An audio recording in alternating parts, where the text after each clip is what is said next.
This is your Barbados Today morning news update for Monday, December the 17th. I'm Emmanuel Joseph. Thanks for joining us.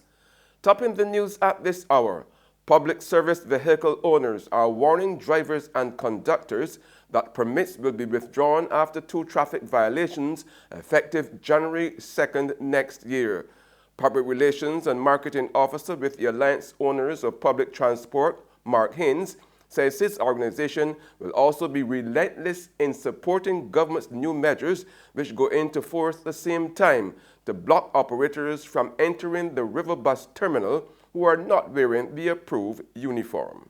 Going forward, there are going to be a number of changes coming to amend the Transport Act and so on, and persons who owners going forward will be dealt with. And they will be given, I think, two chances, and the third the permit will be withdrawn.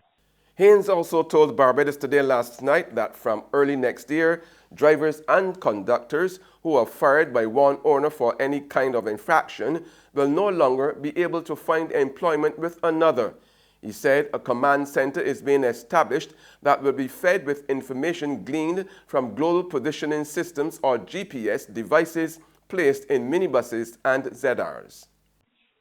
And we will be able to collate the information, like if one person works for one person and leaves this person and goes to the next person, we are aware this is a problem, and we're trying to deal with it by setting a database.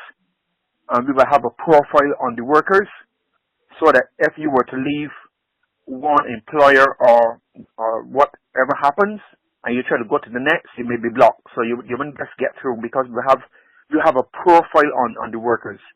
It is a way of like trying to curb the bad behavior, and we will see the guys who are making an effort to amend their ways, or those who are not prepared to conform will just have to ship out.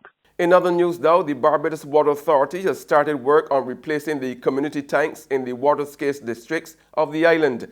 This followed last week's uprooting of the tanks, which were leased to the BWA by the Intertech Services Limited. The authority said in a press release that staff worked consistently through the weekend, beginning on Friday night until Sunday, to complete the concrete bases on which the tanks must be placed. The Christmas lights have returned to the park in Bonnets community. Last evening, scores of people, including Member of Parliament for Christchurch West, Dr. William Duguid, witnessed the official turning on of the lights in the park, situated next to the Bonnets Resource Centre. A mini concert was also held with performances from members of the community and its environs, including Calypso Queen Aziza. Dr. Duguid told Barbados Today the aim is not only to return the Christmas lights to Bonnets, but also to work on bringing back the community spirit, which he said had been missing in recent years. There's regional and international news after this short break.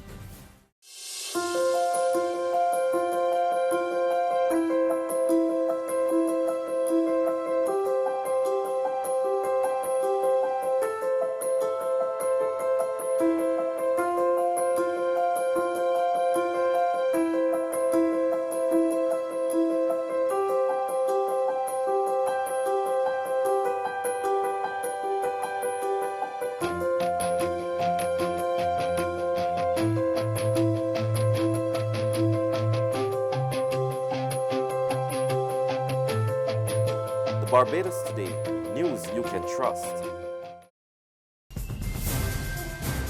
We're back with news from the region now. Interpol is asking Antigua and Barbuda to extradite a wealthy Indian businessman who is allegedly a fugitive from the law in his native land. Reports out of St. John reveal that the business mogul is currently a citizen by investment in Antigua. A red notice from the International Police or Interpol is a request for member states to locate and provisionally arrest a fugitive pending extradition. The Indian government has accused diamond mogul Mehul Choksi of being involved in a $1 billion scam to defraud a state-owned bank in India. Choksi, who became an Antiguan CIP citizen before any charges were filed against him, currently resides in this country. Indian officials say on their request, Interpol issued a red corner notice for Choksi on Wednesday.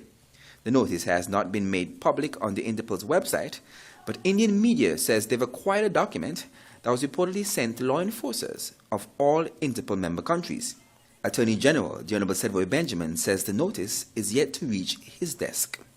I must confess that I've heard that red flag note was issued. I have not received it, however. Be that as it may, that does not in any way stop us from continuing with our judicial process of the request made legitimately to us by the Indian government. And on the international scene, an explosion near a pub in northern Japanese city of Sapporo has injured at least 42 people, including one critically. We join CNN with this report.